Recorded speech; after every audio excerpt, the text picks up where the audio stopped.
What does God want? Sounds like a simple question, but if you give it a bit of thought, it's really not. Why? Well, for starters, you have to know who's asking the question. People will ask it for a lot of different reasons. Is it a cry of anger from someone in pain? Perhaps it's a barely audible whisper that surfaces from deep sadness. Is the motivation curiosity? Or is it just prompted by the desire to reflect and think deep thoughts? It's not difficult to see that giving the right answer depends on why the question is being asked. Since I'm the one asking the question, it's easy to clear that up. But first, let me tell you what isn't motivating me. I'm not asking the question because I don't know the answer. I do. In fact, I know the answer for everyone, at least in terms of the answer God Himself would give with respect to all of us. And that's precisely how I'm asking it. I'm asking it to help you think about some important things. When I ask, what does God want? I'm really asking, what does God want when it comes to every person in the human race? What does He want when it comes to me and my life, and to you and your life? Before I get to the answer, it's pretty obvious that the question is a religious one. Questions about God naturally get filed in that folder. I've raised the question and will answer it because I'm interested in God. Most people still are, though they aren't interested in church. That's fine, since you don't need the latter to talk about the former. I'm not a priest, so since I'm the one asking, my answer is going to be a biblical one. That narrows the focus a bit more. My goal will be to explain how the Bible would answer the question, what does God want? Now for the answer. It's simple. He wants you. That might surprise you.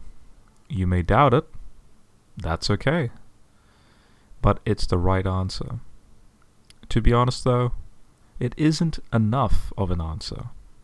You can't get a sense of how amazing and profound the answer is by just that one sentence. You need some context to appreciate how much love is behind it. There's actually a long, remarkable story behind the answer. We'll start with God's story. There's a lot of tragedy in it, but none of that ever changed God's mind about you or me, thankfully. Once I'm done telling the story, I'll drill down on some parts of the story that are especially important. Before we jump in, I have one disclaimer. If you've spent a lot of your life in church, you might think you already know the story. You certainly know parts of it, but I can guarantee there will be some surprises. Unfortunately, the thing that most often gets in the way of the wonder of the story is religion. Sometimes church and denominational preferences become more important than the story. That's not the case here. Even though I'm assuming you are familiar with the Bible, I'm confident you're going to encounter new truths and new ways to think about old truths. As Obi-Wan reminded Luke during his first adventure into utilizing his Force sensitivity. That's good. You've taken your first step into a larger world. The earliest thought I had about God was not an invisible sky daddy. I grew up in a Christian home. I am of European descent, But my grandparents were serving in the British Army during World War II in India, and evidently this was the country of my birth in 1988.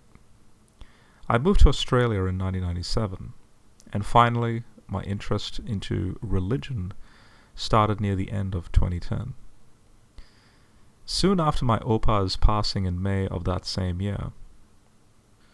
Thus, my Christian family was initially a proxy for me to allow me to perceive possible insights into God. I did perceive God as a potential creator, but at this moment I could only affirm that he is a potential distant power.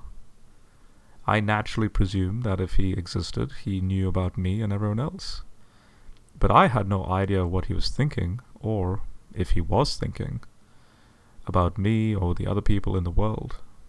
In fact, I didn't believe that he was there, nor did I doubt that he was there. In other words, I didn't have enough data points to allow me to make a conclusion either way. Thus, I didn't think that God was out to get me, or that he didn't like me, because I had no reason to think that he was hostile. I still don't. My adventures started solely because of an epiphany I had during my opa's funeral. I remember touching his cold forehead, knowing that he was once a warm, wise, God-fearing, 4-star general officer in the British Indian Army, who was well respected by family and friends. He never denied long discussions on life or his experiences during World War II. He did not shy away from blunt questions, but neither was he afraid to tell the truth in a stern manner. I have to admit, in hindsight, roughly 10 years later, his biblical knowledge was simple, but his biblical wisdom is still profoundly cutting edge to this day. Pardon the pun, but touching his cold forehead turned my warm emotional focus of the sad atmosphere within that church room into a cold, emotionless stare into the reality of his death. Here's a man with an encyclopedia of knowledge, wisdom, and life experience, dead at 89. Where is he now? My science education tells me that he was merely stardust, and that is true. We all are. But though I wasn't a Christian before and during his funeral, my many conversations with him could not deny the spiritual nature of him.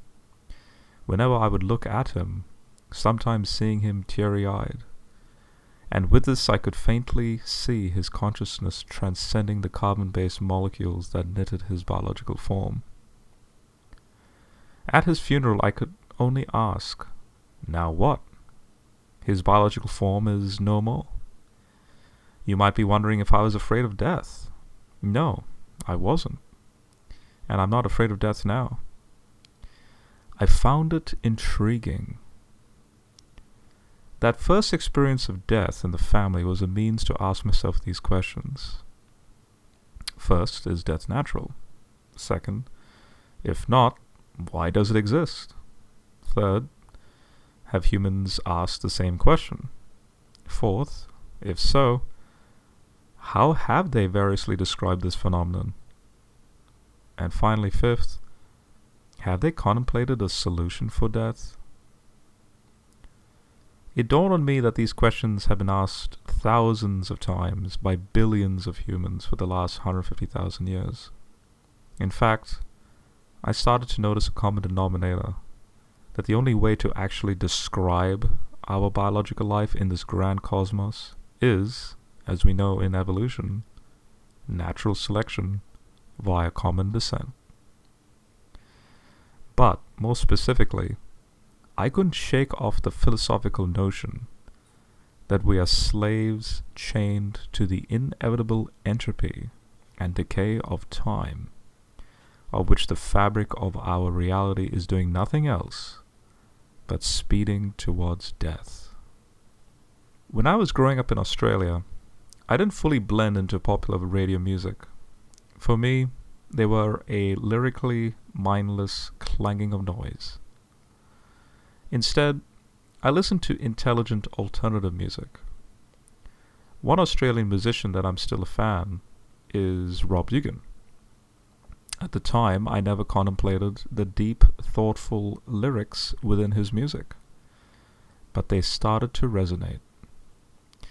In one song he sings, "Speed me towards death, 'cause I just can't wait for her. I want her to come, I want to embrace her. I've decided it's life that I don't like, that I don't like.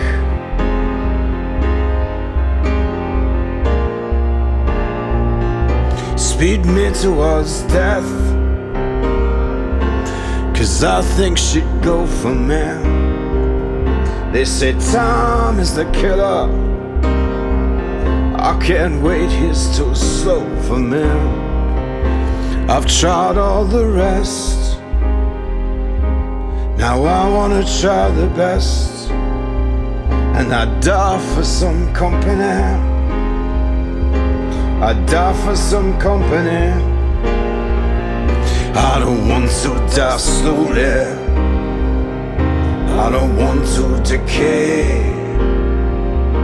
I want to be chosen, I want to be made. I don't want to die lonely and weary of life.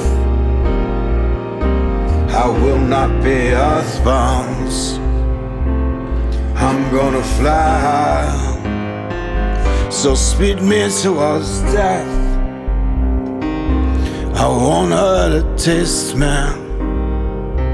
My senses are dead, I want her to awaken me. Realize that this world at its best is just a prelude to the next, and it's not one I wanna hear. It's not one I wanna hear. I don't want to die slowly, I don't want to decay. I want to be chosen, I want to be made. I don't want to die lonely and weary of life. I will not be earthbound, I'm gonna fly.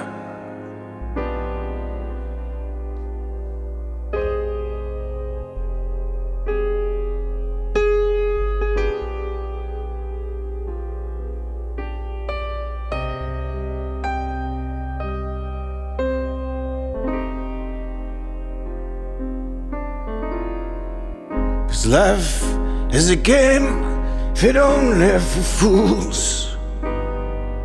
It's a horse that can win in a race rigged to lose. So speed me towards, speed me, speed me, speed me, hit me, speed me towards. To me, to me, to me. To me, to me, to me. To me, to me, to me, to me, to me. To me, to me, to me, to me, to me, to me. I don't want to die slowly, I don't want to decay. I want to be chosen, want to be made. I don't want to die lonely and weary of life. I will not be earthbound, I'm gonna fly. Spirit towards death. Thus, I stumbled across the key word that was the common denominator for this ancient question of death: chaos Kampf, or struggle against chaos. Once this dawned on me, I started to ask, if God exists, what is his relationship with it? Did he create it? If so, does he merely allow it? Does he have a purpose for it? In other words, is God the theory of everything, or the ultimate solution to Chaos Kampf? To answer these questions, I realized that I had a lot to learn about God. Since I wasn't initially seeking him, I assumed he was never seeking me. If someone had asked me, I think I would have said God had better things to do. I would have presumed that I wasn't doing anything, good or bad, that deserved much attention. But, as you might already guess, I was wrong. God was seeking me as an answer to this age-old question, and I just didn't know it, despite the countless hours of dialogue about this with my Opa. Long story short, I know now that God sought me because it's his nature to seek us. In fact, I started to realize that he's committed to us. This is only true if he has indeed sold Chaos Kampf. So how do we know these things about God? Let's start with ourselves as an analogy. It's normal, which is part of our nature, to care about the things we make, especially if they required serious effort or were the result of concerted thought. We are naturally going to be angry or resentful when someone mocks, belittles, destroys, or claims as there's something we made, achieved, or thought of first. Thus, not feeling those things would be abnormal. We feel this way because of who we are by default. We are self-aware. All of us have an inner life, the life of the mind. We use our intelligence for what we want and will bring us pleasure, not what will bring us pain and loss. We act intentionally, not randomly or without purpose. We are guided by our rationality and intuition.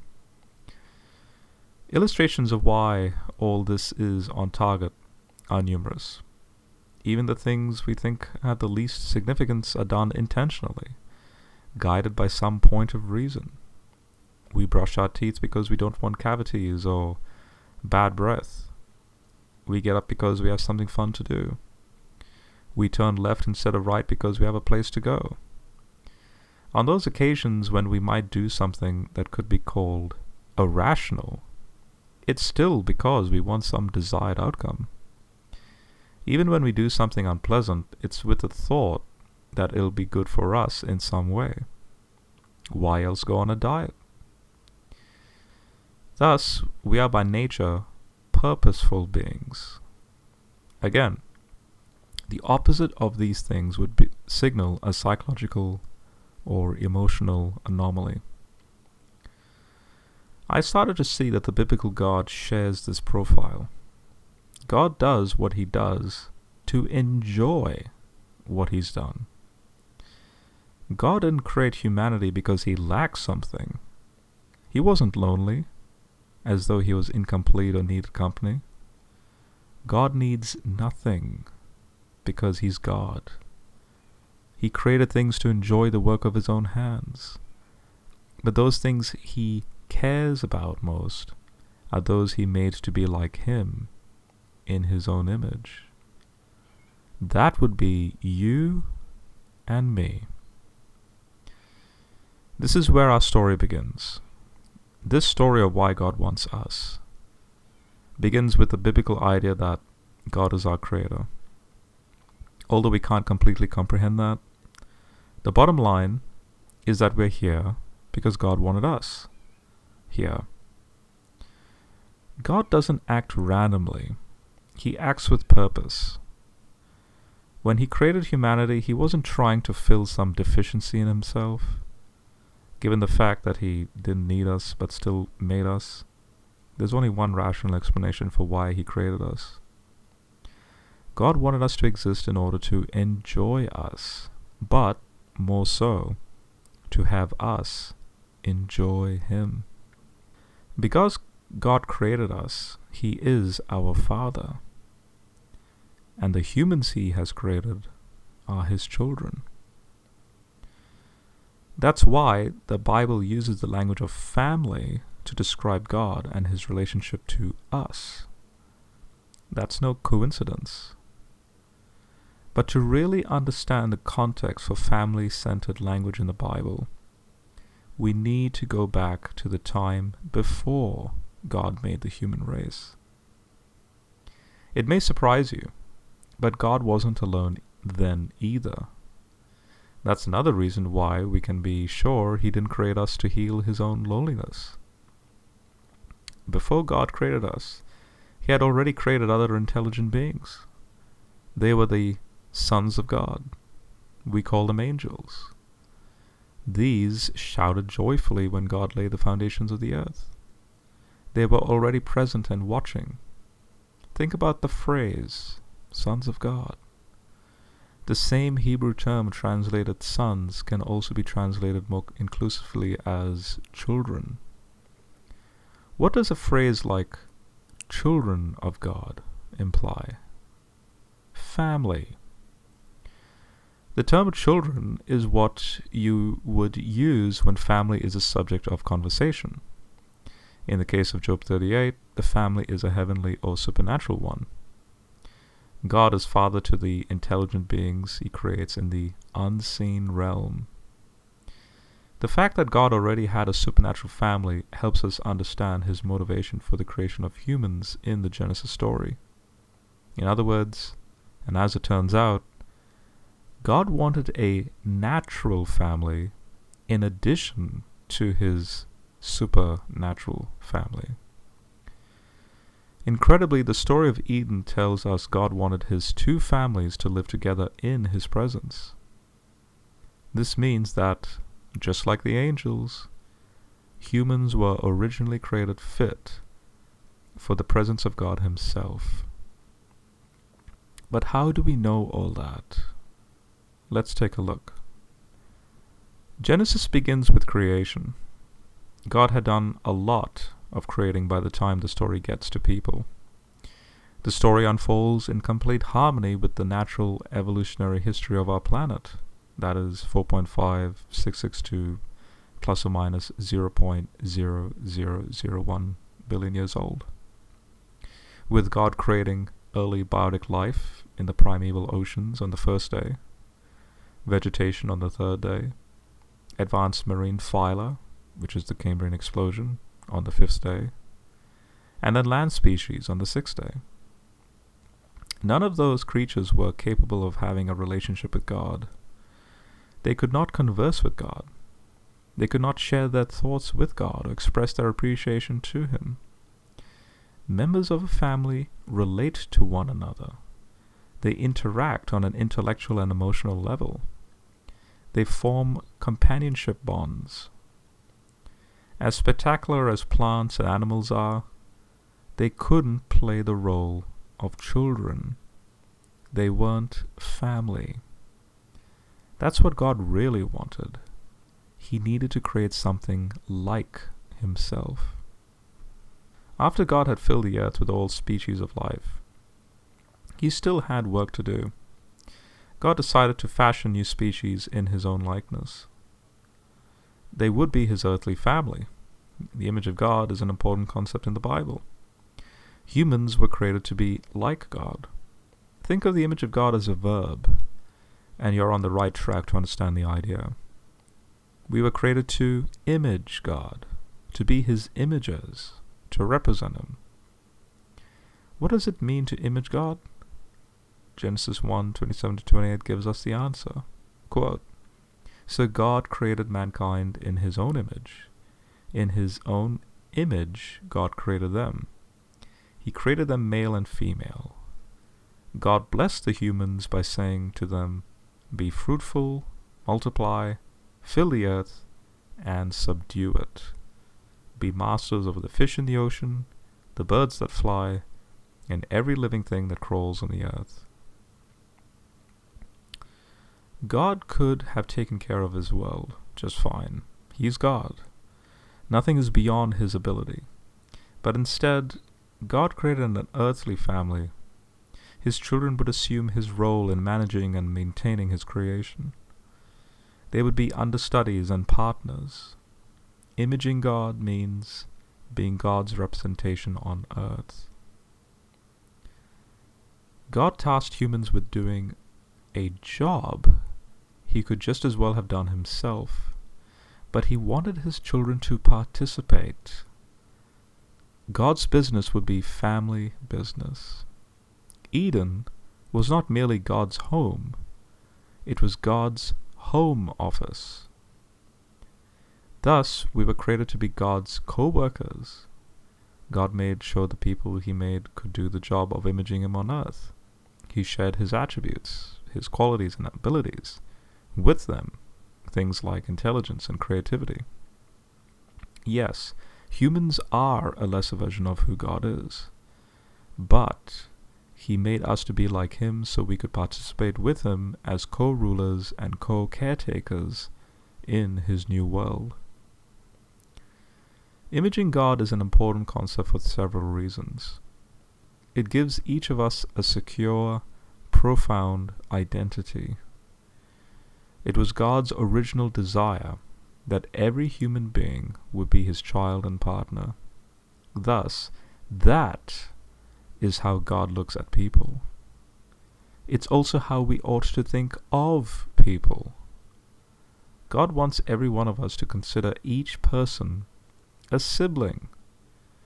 We all have the same status as images of God whom God wants in his family.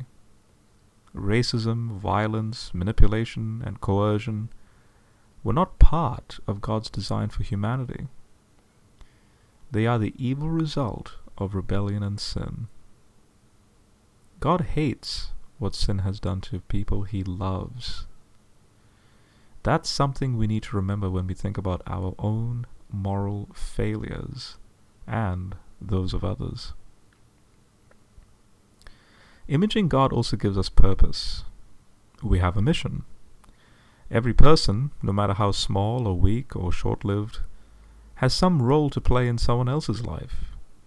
Every task that we set our mind to, that honors God and our fellow imagers, becomes a spiritual calling. In God's mind, the role of a pastor, minister, or priest is not superior to any other calling. In other words, how we live can either bless fellow imagers, reminding them of what life in harmony with God must surely be like, or curse them. Thus, what we do matters, most of the time in small, unspectacular ways. All of this was my initial realization of the methodology and process that God, if he is real, first utilized in order to solve that grand question of chaos kampf. The first onion layers that were peeling started to reveal a coherent cosmic epic about what God wants. He wants you. He wants a family. He wants co-workers. He wants you to know who you are and why your life has value to him, regardless of death. But we're just getting started. There's a lot more to the story. Life for humans, ever since migrating out from the Persian Gulf 70,000 years ago up until the 21st century, doesn't conform to God's vision. Something happened to ruin it all. And the heartache would be so great that God almost decided to give up on humanity.